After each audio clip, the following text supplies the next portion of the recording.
When Spider-Man hit cinemas in 2002, there was a great amount of anticipation and expectation. A couple of years previous, X-Men had been a surprise hit, and all eyes were on Spider-Man for what might be a renaissance of superhero cinema. And sure enough, it was a mega hit. And this led to all sorts of Marvel properties being snapped up by studios and being rushed into production.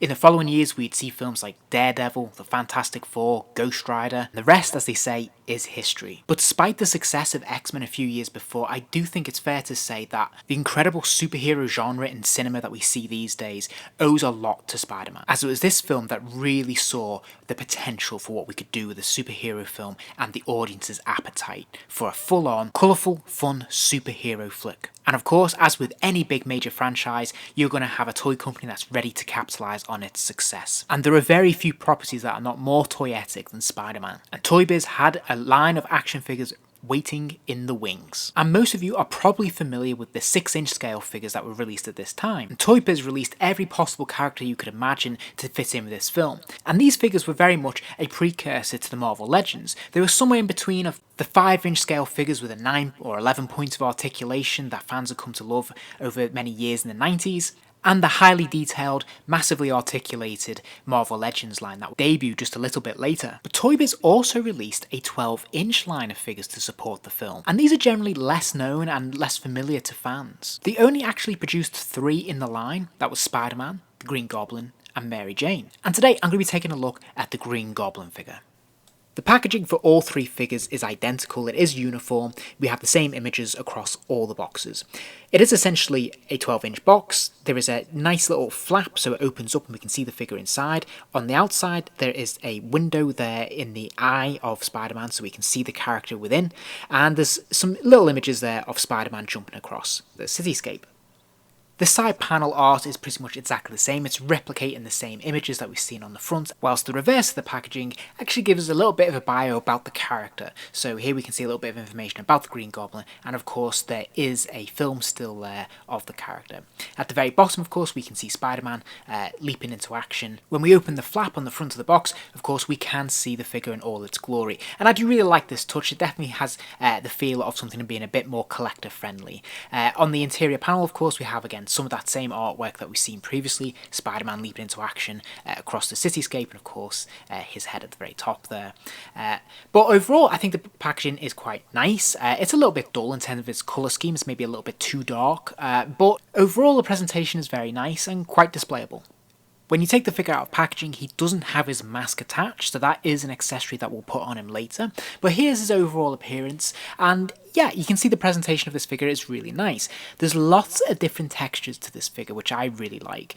So it is, of course, a cloth costume with plastic pieces sewn into the costume to create that armour effect, and the rest of it is created through this soft metallic padding, and it works surprisingly well and is actually quite visually striking.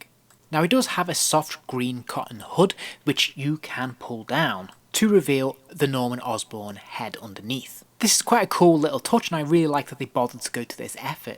But the head sculpt underneath is a bit of an odd one, to be honest. There is a slight likeness to the actor Willem Dafoe. There's definitely an attempt there for them to actually go for an accurate likeness. You can see the sort of snarly smile, some of the lines around the mouth there and on the forehead. And yet somehow it just misses the mark and just looks quite wrong. It doesn't look quite right. And overall, I don't think it really works as a figure with the hood down or the mask off. It looks slightly strange when he's in his costume without the headpiece. I really like that they put it in there, but his head looks a little bit too small on that body. Now the articulation is actually pretty strong. He does have a swivel at the head, so he can spin his head 360 degrees if you so wish. It doesn't really move up and down though, so it is just a straight swivel. He does have ball jointed shoulders, so he can get a really fantastic range of motion getting his arms up there, and thankfully that hard plastic piece wisely hasn't been sewn in at the top, so that does allow for that flexibility and articulation there, so I really love that. He has single jointed elbows and he has a swivel at the wrist as well. So his hand can rotate 360 degrees, but there is no hinge there. It cannot move up or down. At the waist again, he has another swivel and he has hinged hips as well. So they can kick out to the side there and they can kick forwards and backwards as well. He's also got those single jointed knees and he has a hinge at the ankle there, so he can move his foot up and down a pretty good distance, to be fair, but they are not pivoted, there's no rockers there, so of course his foot cannot rotate from side to side. You'll notice that his feet, of course, are moulded into that boot shape there, so these are not slip-on plastic boots or rubber boots, and they've gone to the trouble of even moulding the design into the soles of his feet there, and I think this is a really nice touch. They elected to go with a cotton fabric green undersuit and then sew in the plastic armour pieces. I think this is a really smart move, and I think it's really quite effective. It's not strictly screen accurate because in the film it is of course all one metal shell really that he's wearing. But for the toy, it does allow all the articulation to function properly, it gives us that flexibility, and it gives us a lot of different textures to this figure, which make it quite an appealing visual. And marks him out as interesting, and he looks really good on display. The one downside to this, as you can see with mine, is that the plastic pieces are prone to fading over time. So you can see what was once a vivid green has now become a washed out lighter green. And this obviously is going to be in stark contrast with the deep green that we see in the padding. Now sadly this figure is incredibly light on accessories. Now I don't expect them to give him a glider at this scale, although that would have been really cool, but it would have been nice if they gave him a pumpkin bomb or one of those batarang things that he has in the film. Instead, all we get is the mask, which is very beautifully sculpted. I have to say this is incredibly screen accurate, and I think they've done a wonderful job bringing this to life, and it's very impressive. And the mask works just like it would in real life. It has a strap at the back, so you just pop the mask on top of his face and it is secured by that slim piece of elastic. And when the mask is secured to the figure, it looks absolutely phenomenal. I actually think this is a really excellent figure when it's all put together.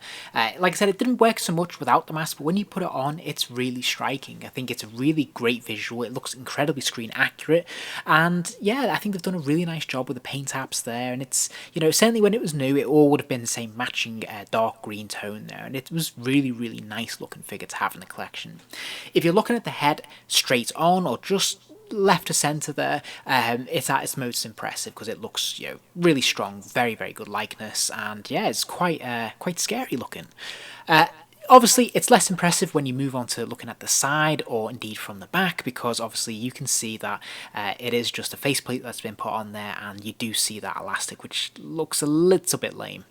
And overall, for a figure that was made back in 2002, when the prevailing attitude towards figures was very much in the style of the Action Man, this is actually a very nice departure, and there's a surprising amount of detail and attention to detail that's gone into this figure. I do love the various different textures in the figure. I do love that it has that green padding particularly. It feels very nice and it looks really effective.